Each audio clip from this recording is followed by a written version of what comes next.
मोर ना हूँ अरुण कुमार अग्रवाल सांसद प्रतिनिधि कुचिंडा नगर मंडल। आज अटल बिहारी वाजपेयी जन्म दिवस पाली आर विचार राष्ट्र उन्नति पर अवदान राजनीतिक चिंताधारा और संदेश ये विषय वार्ता दिगला। कार्यकर्ता मान सुधीवृंद जो मैंने आसते समस्त को अटल जी वार्ता देकरी प्रेरित करागला। ना कुंजलता नायक, मैं भारतीय जनता पार्टी महिला मोर्चा कुचिंडार अध्यक्ष रूपे अच्छे। आजिकार इठाने आमर आत्मनिर्भर भारत तथा अटल बिहारी वाजपेयी जन्मदिन उपसर इठाने गोटे आमर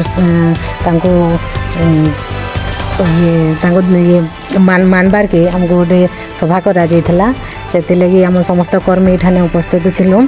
आत्मनिर्भर भारत उपरे मोदी जी जो वक्तव्य रही कि भारत के जो विश्व दरबार रे से नहीं अर्थनीति स्तर में ठिया करिछन से लगी आज आम से गोटे चर्चाटा रखा जाइतला जेनटा कि आमर कुचिंडा भारतीय जनता पार्टी वरिष्ठ कर्मकर्ता माने उपस्थित थिले। समस्त कर्मकर्ता माने उपस्थित थिले।